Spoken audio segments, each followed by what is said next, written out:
Hey everyone, welcome back to my channel. I'm Dirain, and today we continue diving into the drama and novel Lost You Forever, comparing the two versions of the story.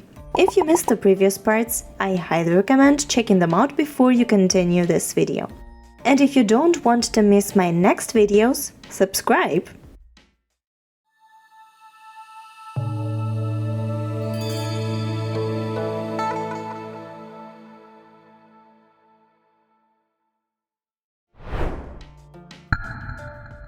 After trying and failing to escape her past, Xiao is now forced to face it. She arrives at the Grand Emperor's palace with Tu Shanjin and a very cautious Xiang. But as always, our clever Xiao doesn't give up easily. She does everything she can to trick the Grand Emperor, but he isn't fooled. Especially since he knows the secret of her body. That makes it clear why he would recognize her even when she was disguised as a man. Now she's doing her best to outwit her father, while also dealing with the emotional weight of returning to the places from her childhood. Also, after Xiangliu and Xiao part ways at the ocean shore, the novel doesn't mention Xiangliu for a few chapters. But for the drama, the scriptwriters didn't want one of the male leads to disappear for too long, so they added a few scenes just for him. One of them shows Xiangliu suddenly feeling pain as Xiao is punished. He even drops the ledger he's holding. Understandably, in this scene he questions Tu Shanjin's ability to protect Xiao. As the Grand Emperor tries to make Xiao admit who she really is, we see a swallow appear in the book. This is her winged mount that's been with her since it was just an egg. The drama didn't show it, probably to save money on CGI. Xiao's journey from denial to confession is mostly the same in both the drama and the novel, so we'll skip that part. Now, something really interesting happens in the chapter 10 of the novel. Two very important characters are introduced there, Abi and Xiang.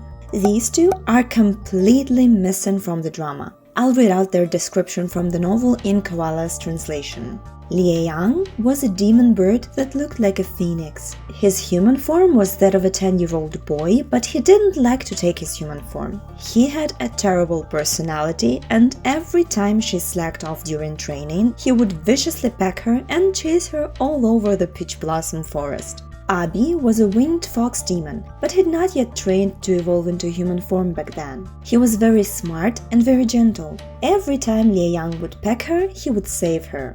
These two were friends of Xiao's mother and witnessed her tragic love story with the enemy general Tio, or Chichen in the drama, and we'll talk more about them in future videos. Another beautiful scene cut from the drama is when Xiao finds her childhood drawings, which her father has kept safe for centuries, despite many palace renovations. She once told him to keep these drawings because they were her quote-unquote masterpieces, and he did. The Grand Emperor and his finally found daughter have a long talk about her past and the people she knew before and after escaping the nine-tailed fox in the novel. The drama reduces this to just a quick exchange that we see on the screen. Of course, them catching up after hundreds of years apart is quite logical and self-explanatory, but showing just one short scene of them together wouldn't harm the plot, in my opinion. I honestly think that Xiang gets more screen time with the Grand Emperor than Xiao does. Another change is found in the drama after Tu Shanjin leaves. In the novel, Xiao and Xiang have a much longer talk, but in the drama it is cut into two parts, separated by scenes that either didn't happen in the novel or happened at a different time or in different circumstances. For instance, we see Xiang starts to suspect that Xiao's father isn't actually the Grand Emperor. He remembers what her mother once told him about protecting Xiao. Then we jump to Anyan talking to the Grand Emperor. She thinks that he's going to marry her off to Wen Xiaoliu and ends up visiting Xiaoliu. In the novel, she comes to Xiao earlier and for a different reason. She was initially looking for Xiang, she didn't find him, she was upset, then she ran into Xiaoliu instead, she wasn't very pleased about that and started talking to him, but the conversation is pretty much the same in both versions, so I guess nothing to complain about there. Next up we see the Grand Emperor and Xiang talking about reclaiming the Xian throne. And only then the rest of Xiao and Can Xuan's conversation from the novel shows up in the drama. And guess what? There are some more changes, of course. One significant detail worth noting is that Can Xuan openly admits in this conversation that he desires to claim the throne, in the novel at least. He also doesn't shy away from his intention to leverage Xiao's status as the princess of Shaolin to strengthen his position and gain support. He even reminds her of their childhood when she was always helping him defeat his rivals because he wasn't strong enough on his own. The drama doesn't include any of that. Why? Maybe Can Xuan has to be more subtle and rely on his own power rather than try to use his sister, because at the end of the day he is the future emperor in this universe and he needs to be shown in a certain light. Also in the drama, it looks like Xiao decided to accept her role as a princess just because of Can Xuan. In the novel, she simply says that she'll take on the title and all the power and other benefits that come with it. In the drama, though, she watches Can Xuan leave in the scene. She thinks about everything he's been through. She feels guilty and tells him that she'll go with him. This small moment really changes the vibe of the scene. Not too much, but the difference is still there. And finally, there's the part where the Grand Emperor announces that the royal mother is ready to restore Xiao's appearance, and Can Xuan volunteers to go with Xiao. In the novel, though, that's not why they leave Wushan Mountain at this moment. They actually go because of Little Zhu Ron's tournament, where young nobles gather to compete and mingle. Anyan wants to help Xiao fail in front of everyone so that the Grand Emperor won't try to marry them. And Xiao agrees to go mostly for fun and also because Can Xuan was going to go. So why not accompany her brother and have fun together? Honestly, the drama's version doesn't make a lot of sense. It feels like the writers just wanted to avoid showing the tournament and wanted to save some budget, so they didn't bother explaining anything. So, the group travels to Chishui, but once again the drama makes a few changes.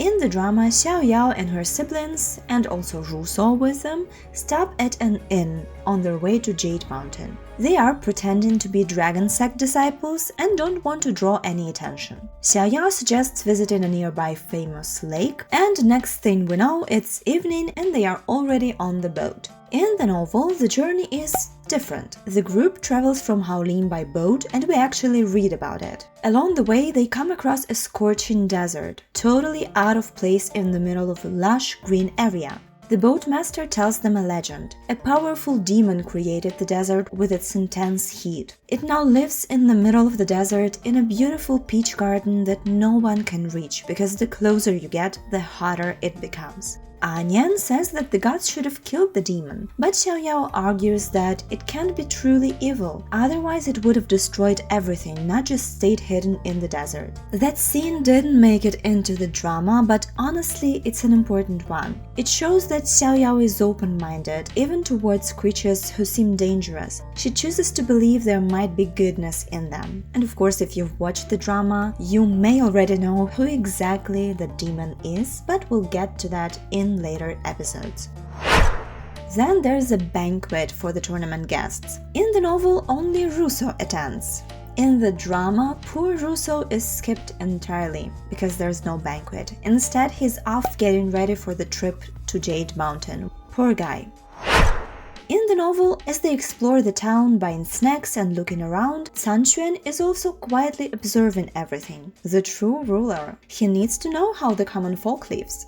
One of the stops on their way was the shipyard. Chishui clan was famous for their shipbuilding, so everyone was of course interested in seeing the vessels. Anyan sees one shaped like a blooming flower bud and throws a tantrum mocking the design. Unfortunately for her, the ship's owner hears everything and fires back with some snark of her own before sailing off. That ship of course belonged to Xingyue, but we don't know her identity in the novel yet. Only after that insult exchange between two girls do the novel and the drama timelines come to the same point, the evening boat ride. In both versions, Can Xuan and Xingyue play a beautiful song together, but some details are different. Xiao cooks some incredible food that smells so good that people on nearby boats try to buy some. Anyan of course refuses every offer.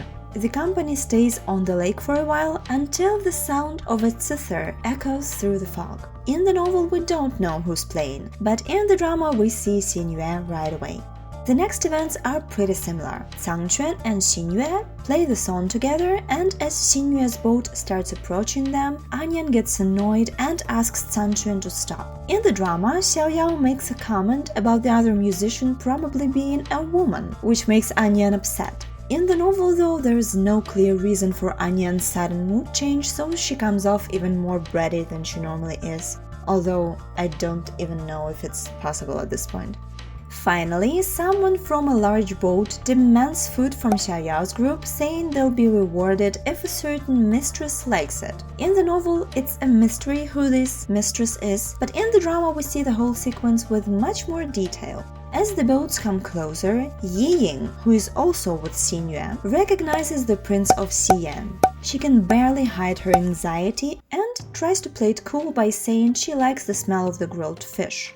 Anyan is still being Anyan and tells her maid Haitan to turn them down. Eventually, the servant in the novel realizes that Xiao's group aren't some food sellers. She apologizes, though not very sincerely. Anyan keeps pushing Haitan to respond just as rudely, so things escalate and insults fly from both sides until the verbal exchange gradually turns into a fight. Xingyue and Yin finally come out to see who's causing the commotion. In the drama, it is their first encounter, but the hostility is still obvious. Let's just say they definitely aren't becoming friends. After a short exchange, Yin takes the blame and says she will handle things. In the drama, Xingyue immediately leaves. In the novel, though, she sticks around. At least there's nothing about her leaving. I guess the drama wanted it to look like everyone, including Xingyue, thought that Yin was sweet and harmless at first. In the drama, Yin starts throwing daggers. In the novel, Yin doesn't throw daggers. She uses a more fitting weapon, her bow. She shot all her arrows directly at Changquan, although it is written that maybe she just didn't see who she was shooting at because of the thick fog. But well, we all know she was most likely aiming directly at Changquan. The boat quickly falls apart after being hit by the arrows, reflected by Changquan's shield, and the group has to separate. With that, we have come to the end of this video. I hope my analysis brought you joy and made you see something differently, or simply reminded you of the beauty of the novel and its complex view of the main characters. Thank you for watching till the end, leaving a like and commenting. Stay healthy, happy, and take care of yourselves. Till the next video!